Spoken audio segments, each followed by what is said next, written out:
Wabarakatuh. I hope you are fine and good. And today our topic is financial management. Actually सबसे पहले हम ये देखेंगे कि फाइनेंस है क्या। बड़ा ही इम्पोर्टेंट टॉपिक है फाइनेंस। और एज एन इंडिविजुअल हम सब लोगों को फाइनेंस के बारे में समझना चाहिए। फाइनेंस का नॉलेज हमें मस्ट होना चाहिए। फाइनेंस में भी defined as the art and science of managing money, यानी ये एक ऐसी साइंस है और ऐसा फन है कि इसमें पैसे की मैनेजमेंट कैसे की जाती है, पैसे को कैसे मयसर किया जाता है आपके अपने लिए। अगर आप एक कंपनी के मालिक हैं तो कंपनी के लिए आप पैसे को किस लिहाज से मैनेज करेंगे, और आप as an individual how to manage the money. तो in art and science of managing money different definitions हैं। ऑक्सफोर्ड डिक्शनरी हमें कुछ कहती है कि मैनेजमेंट ऑफ मनी कहा जाता है फाइनेंस को। And the Webster ninth new collegiate dictionary हमें ये बताती है कि finance is the science on study of management of funds, यानी फंड्स की मैनेजमेंट को हम फाइनेंस कहते हैं। अब हम आहिस्ता आहिस्ता नेक्स्ट मूव करेंगे कि what is the business finance. Business finance is that business activity which concern with the acquisition and conversation of capital funds in meeting financial needs. देखिए हमें जो कैपिटल फंड्स चाहिए होते हैं, कैपिटल फंड्स बेसिकली ऐसे funds होते हैं कि जब हम कोई कंपनी ऑर्गेनाइजेशन बनाते हैं तो उसके लिए कुछ ऐसे एक्सपेंडिचर किए जाएं, ऐसे लॉन्ग टर्म एक्सपेंडिचर्स किए जाएं जो हमें फ्यूचर में बेनिफिट दें, मतलब रिटर्न दें। तो इसको हम कहते हैं कि हमें कैपिटल के लिए फंड्स चाहिए। तो इस किस्म की मैनेजमेंट के लिए हम इसको कहते हैं कि बिजनेस की फाइनेंस है जी, ये हम बिजनेस को फाइनेंस कर रहे हैं। फाइनेंस का मतलब how to manage the money. तो देखिए जी हम बेसिकली तो कई, यानी हम हमारे पास एक आर्ट होना चाहिए कि हमें कौन से वेज से जो है ना बिजनेस को फाइनेंसिंग करनी है, कहाँ से पैसा लाना है। अच्छा हमारे पास बड़ी, मैं आपको मिसाल दूं, इस वाले से इंफॉर्मेशन दूं कि होता क्या है कि हम जो एक ऑर्गेनाइजेशन होती है उसके पास दो तीन ऑप्शंस होते हैं। एक पहला ऑप्शन उसके पास फंडिंग का क्या होता है कि उसके पास अपना जाती पैसा हो, इतना पैसा हो कि वो अपना बिजनेस को स्टार्ट कर सके, रन कर सके। दूसरा ऑप्शन होता है उसके पास शेयर होल्डर्स, यानी आप जो है ना शेयर बना देते हैं किसी भी ऑर्गेनाइजेशन के, आप शेयर्स अलॉट करवा लेते हैं। पाकिस्तान में तो ये क्या है कि आपकी कोई भी कंपनी है वो securities exchange commission of Pakistan से रजिस्टर्ड होनी चाहिए। देन आपको क्या है कि फाइनेंशियल मार्केट्स में जाना है। मिसाल के तौर पे आपको फंड रेजिंग करनी है तो आप पाकिस्तान स्टॉक एक्सचेंज में अपनी कंपनी को लिस्ट करवाएंगे और मुख्तलिफ रेगुलेटरी अथॉरिटीज से आप अपना सिस्टम को मंजूर करवाएंगे, अपनी फंडिंग को। जो भी आपकी फंडिंग होगी, इनिशियली कैपिटल तो आपको चाहिए लेकिन आपको प्रोजेक्ट को फंड करने के लिए मुख्तलिफ पैसा चाहिए कहीं ना कहीं से। तो उसके लिए आप अप्रूवल लेंगे और एक खास अमाउंट आपको अप्रूव की जाएगी। ऑथराइज्ड कैपिटल आपको बताया जाएगा कि कितना आप मार्केट से पैसा ले सकते हैं, मतलब पब्लिक से पैसा ले सकते हैं। तो देन आप जो है वो शेयर्स को इशू करेंगे। डिफरेंट इंटरमीडिएट्स आपकी हेल्प कर रहे होते हैं और आपके पास पैसा इकट्ठा हो जाता है। देन आप अपना बिजनेस के लिए फाइनेंसिंग कर सकते हैं। I hope you understand it. And हम आते हैं यहाँ पे नेक्स्ट के टाइप्स ऑफ फाइनेंस हैं क्या। बड़ा इंपॉर्टेंट लेक्चर है जी। टाइप्स ऑफ फाइनेंस में वो कहते हैं फाइनेंस दो किस्म की होती है मेजर, कि एक है प्राइवेट फाइनेंस, दूसरा है पब्लिक फाइनेंस। प्राइवेट फाइनेंस में क्या है? प्राइवेट फाइनेंस में ये है कि हम इंडिविजुअल फाइनेंस, यानी एक आम आदमी की हाउस होल्ड की फाइनेंस हम कह सकते हैं। दूसरा है पार्टनरशिप फाइनेंस। आप कोई बिजनेस पार्टनरशिप में ओपन कर रहे हैं तो पार्टनरशिप है तो वो मिलजुल के आप फाइनेंसिंग करेंगे, तीन चार पार्टनर आपके पैसा मिलाएंगे और वो आप जो है कोई बिजनेस ओपन कर सकते हैं या पार्टनरशिप में कोई भी फाइनेंसिंग कर सकते हैं, फंडिंग अरेंज कर सकते हैं। तीसरा है जी बिजनेस फाइनेंस। बिजनेस फाइनेंस में आपको बता चुका हूँ कि किस मैथडोलॉजी से हम बिजनेस में फाइनेंस लेके आते हैं। अच्छा हम बैंक्स के पास भी जा सकते हैं फाइनेंसिंग के लिए। बिजनेस फाइनेंस में हम शेयर होल्डर्स की जानिब जा सकते हैं और इसके अलावा थर्ड ऑप्शन हमारे पास होता है, कॉमन स्टॉक के बाद होता है प्रेफर्ड स्टॉक। अच्छा शेयर होल्डर्स के पास जा सकते हैं का मतलब है वो कॉमन स्टॉक कहलाता है। तीसरा ऑप्शन होता है हमारे पास प्रेफर्ड स्टॉक का। ये हम लेटर डिटेल में भी डिस्कस करेंगे इंशाल्लाह ताला फाइनेंस की स्टडी में। Thank you.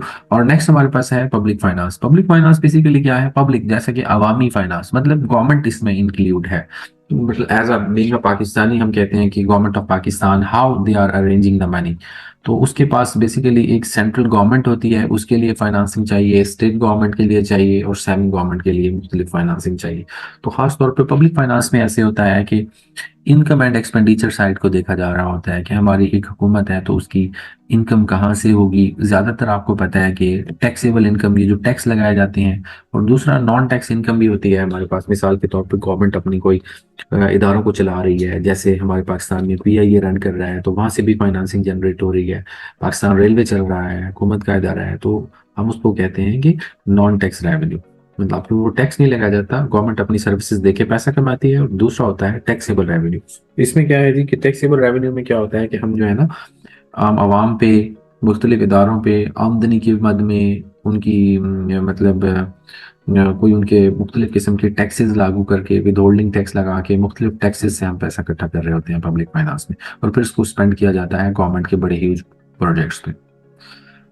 Now we move forward that what is financial management. जैसे कि कंबाइंड वर्ड है, financial management is an integral part of overall management. It is concern with the duties of a financial manager in the business firm.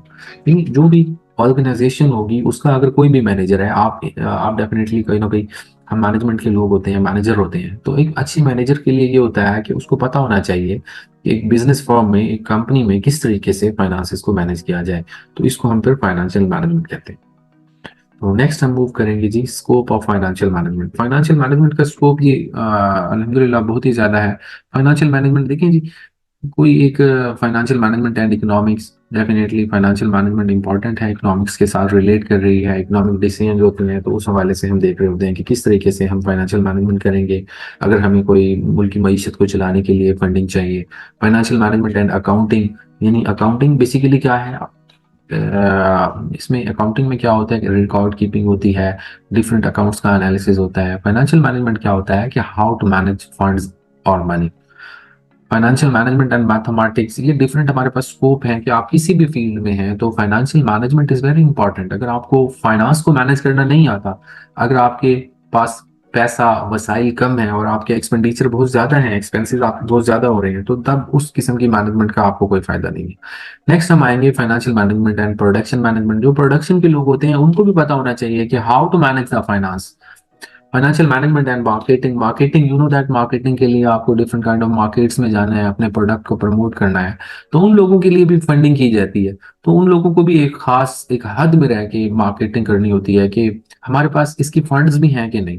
Financial management and the human resources. अच्छा, जब भी किसी organisation में कोई new jobs आती हैं तो सबसे पहले ह्यूमन रिसोर्स मैनेजमेंट के लोग उसके फाइनेंस डिपार्टमेंट से रब्ता करते हैं कि ये बताएं इस हमारी कंपनी में इतने फंड्स हैं कि हम कोई न्यू एम्प्लॉयज को हायर कर सकें और हम अपनी कंपनी में ला सकें, ह्यूमन रिसोर्स को मैनेज कर सकें, उनकी पे, उनकी सैलरीज उनको देना होती हैं। तो इस वजह से इसके काफ़ी माशाल्लाह फाइनेंशियल मैनेजमेंट के एस्पेक्ट्स हैं। फाइनेंशियल मैनेजमेंट का स्कोप काफ़ी ज़्यादा है, और इवन कि मैं कहता हूँ कि हर इंसान को फाइनेंस का पता होना चाहिए। आप अपनी फैमिली के हर मेंबर को फाइनेंशियल मैनेजमेंट आनी चाहिए। अदरवाइज होता क्या है कि इनकम जो है वो एक्सपेंडिचर से कम होती है और फिर बाद में परेशानियां होती हैं आपको। तो लिहाजा हमें मैनेज करना है कि हमारे जो भी रिसोर्सेज हैं उसको किस तरीके से हम फाइनेंसिंग करेंगे, कहाँ कहाँ से हम रेवेन्यू को जनरेट कर सकते हैं, अपनी आमदनी के जराये को बढ़ा सकते हैं, उन एक्सपेंडिचर्स को, उन एक्सपेंसेस को मीट करने की खातिर। तो देन अब हम आते हैं कि फाइनेंशियल मैनेजमेंट के गोल्स क्या हैं। देखिए जी, जब कोई कंपनी एक रन कर रही है, कंपनी एक चल रही है, तो उसमें होगा क्या, उसमें होगा ये कि जी कंपनी है, मतलब फाइनेंशियल मैनेजमेंट के जो लोग होते हैं, जो मैनेजर्स होते हैं, उनका पहला गोल होता है प्रॉफिट मैक्सिमाइजेशन का, कि जो टैक्स के बाद पैसा हमें बचे, प्रॉफिट आए कंपनी को, वो अच्छा पास हो। सेकंड क्या है, शेयर होल्डर्स वेल्थ मैक्सिमाइजेशन। देखिए जी, अगर कोई कंपनी प्रॉफिट अर्न करेगी तो अल्टीमेटली शेयर होल्डर को उसका फायदा होगा, उसकी वेल्थ मैक्सिमाइज हो जाएगी। कल जब वो अपने शेयर्स को बेचेगा तो शेयर्स की वैल्यू भी इन्हांस होनी चाहिए। आप देखें पाकिस्तान स्टॉक एक्सचेंज में जब शेयर की वैल्यू, उसका उतार चढ़ाव आता है, अप्स एंड डाउन जाते हैं, तो क्यों आते हैं? बेसिकली अगर कोई कंपनी प्रॉफिट मैक्सिमाइजेशन नहीं कर रही तो अल्टीमेटली उसको लॉसेस फेस करने पड़ रहे हैं मार्केट में, तो अल्टीमेटली शेयर होल्डर की जो वेल्थ होती है वो भी डिक्लाइन कर जाती है, शेयर के प्राइसेस कम हो जाती हैं। Maximum maximising earning per share, EPS, EPS ही बड़ा माशाल्लाह बड़ा टॉप का ये वर्ड है, अर्निंग पर शेयर। तो बेसिकली ये क्या है कि फाइनेंशियल मैनेजमेंट अगर ना हो तो हम पर शेयर के ऊपर अर्निंग अच्छी नहीं कर सकते। We are unable to earn the money on per share. So अगर हम हर शेयर के पीछे उनको, जैसे कि जो डिविडेंड दिया जाता है इवन के बाद में ईपीएस में से, तो वो भी अगर थोड़ी तादाद में, थोड़ी अमाउंट में देंगे तो अल्टीमेटली कंपनी का, यानी फिर लोग जो है हमारी कंपनी के शेयर्स बाय नहीं करेंगे। तो एक कंपनी के लिए मस्ट है कि उनके पास बड़े कमाल के फाइनेंशियल मैनेजर हों जो हर लिहाज से कंपनी को फायदा दे रहे हों, ताकि बाद में इनका हमें प्रोसेस देख सकें। अच्छा जी, approaches of financial management. Approaches basically क्या है जी, यहाँ पे हमने ये बताया कि पहले क्या था, the definition of scope of financial management has been changed from one period to another period and applied various innovations.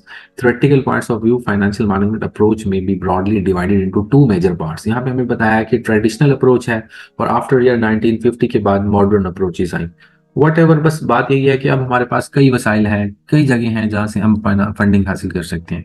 अब हम आते हैं कि आप एज अ फाइनेंशियल मैनेजर कहीं पे भी जाते हैं, अगर आपको लगाव है फाइनेंस से, तो डेफिनेटली फाइनेंस से लगा हुआ है तो it means you have to study a lot of material, a lot of techniques you should know about the finance.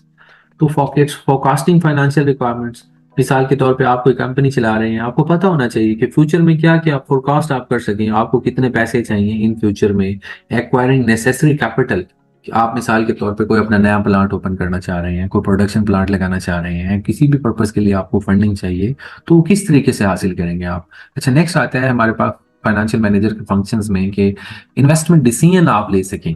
अगर देखें जी, अगर आपके पास कोई आइडल मनी पड़ी है आपकी कंपनी में, if you are not investing that money in any project, so what you will do? That's not good actually if your money is being wasted. No, if you are a good financial manager, finance manager, ultimately you will invest that idle money in any project because the time is a money nowadays. So with the passage of time, your money value is becoming devalued. So be careful about that. Cash management, अच्छा जी, cash management बड़ा important है, finance का part है, financial manager का एक ये भी work है। उसमें क्या होता है कि हम जो है ना कैश को मैनेज कर रहे होते हैं। देखिए जी, अगर आपको राइट पेमेंट्स करनी है तो कैश को स्टॉप किया जाता है, कभी पे कर दिया जाता है, तो मैनेज टाइम पे करना चाहिए। ये नहीं है कि आपने किसी को पेमेंट करनी है, मिसाल के तौर पे आपने अपने एक लोअर लेवल मैनेजमेंट के जो लोग होते हैं, तो उनको हम इवन के कैश की फॉर्म में सैलरीज देते हैं, या आप अकाउंट्स पेएबल हैं आपके, कोई आपके डेली रूटीन के आपके एक्सपेंडिचर हैं, तो उसके लिए आपको पैटी कैश दिया जाता है। पैटी कैश मीन्स जो स्मॉल टाइप ऑफ एक्सपेंसेस पे जो है हम स्पेंड कर रहे होते हैं। तो inter relation with multi departments, ये भी बड़ा इंपॉर्टेंट पार्ट है जी, फंक्शन है फाइनेंशियल मैनेजर का। इसको इंटर रिलेट होना चाहिए हर डिपार्टमेंट के साथ। जैसे अभी हमने देखा प्रोक्योरमेंट डिपार्टमेंट्स होते हैं, मार्केटिंग डिपार्टमेंट है, इसके अलावा ह्यूमन रिसोर्स मैनेजमेंट डिपार्टमेंट है, इनके साथ भी मल्टी लिंक्ड होना चाहिए। उसकी वजूहत ये है कि जो भी चीजें होंगी, वट एवर आपका जो भी काम होगा, वो मतलब आपने तो फंड्स को मैनेज करना है ना हर डिपार्टमेंट के लिए। जो भी डिपार्टमेंट है वो आपकी आस उम्मीदों पे है कि अगर आपके पास फंड्स नहीं है, पैसा नहीं है, तो वो कोई प्रोजेक्ट इंप्लीमेंट नहीं हो सकता। तो फाइनेंशियल मैनेजर का बड़ा इंपॉर्टेंट काम ये है कि वो हर डिपार्टमेंट के साथ लिंक्ड में होगा। नीचे हमने देखा है कुछ एक डायग्राम बनाई है जिसमें मतलब department 1 forecasting fund, department 3 accounting funds, department 4 लिखा हुआ है इन्वेस्टिंग फंड्स, मैनेजिंग फंड्स। यानी ये एक फाइनेंशियल मैनेजर के 4 हमने टास्क बता दिए हैं कि वो फोरकास्ट भी करेगा कि फंड कहाँ से आने वाले हैं, कहाँ से हम ले सकते हैं, किन किन किन किन इन्वेस्टमेंट अपॉर्चुनिटीज में हमें अपने फंड्स को इन्वेस्ट करना चाहिए, और किस तरीके से हम मैनेज करेंगे इन चीज़ों को, फंड्स को मुख्तलिफ प्रोजेक्ट्स के लिए, मुख्तलिफ हमारी डिमांड्स के लिए। तो अहमियत क्या है जी फाइनेंशियल मैनेजमेंट की, जिसमें फाइनेंशियल प्लानिंग होती है, एक्विजिशन ऑफ फंड्स है, प्रॉपर यूज ऑफ फंड्स है, फाइनेंशियल डिसीजंस हमें लेने हैं, इम्प्रूव प्रॉफिटेबिलिटी है किसी भी ऑर्गेनाइजेशन की, increase the value of a company, तो हम उसकी वैल्यू को भी इंक्रीज करेंगे। अब हमारे पास जो है ना यहाँ से कुछ मॉडल क्वेश्चंस हैं आपके जहन में आ रहे होंगे, हमने नीचे रेफरेंस भी दिया है कि जहाँ से हमने ये डाटा लिया आपको समझाने के लिए। तो what is finance, business finance, इनमें डिफरेंस आपको पता चल चुका है। मैं समराइज को करता चलूँ, finance is how to manage money, and business finance mean businesses के लिए जो आप मनी को देखेंगे। टाइप्स ऑफ फाइनेंस में क्या था कि private finance and public finance. Objectives of financial management क्या है कि हम टाइम पे चीज़ों को मैनेज कर सके, फाइनेंशियल मैटर्स को। तो वेरियस अप्रोचेस क्या है फाइनेंशियल मैनेजमेंट की, इन चीज़ों को भी हमने देखा, स्कोप को भी हमने देखा कि क्या क्या even all over the world her department में, हर एस्पेक्ट में इसका रोल है, और फाइनेंशियल मैनेजमेंट मैनेजर का क्या रोल होता है, वो इन तमाम चीज़ों को देख रहा होता है। और इम्पोर्टेंस ऑफ फाइनेंशियल मैनेजमेंट हमने जस्ट ऊपर ही देखी कि एक अहमियत क्या है इन चीज़ों की। Thank you very much.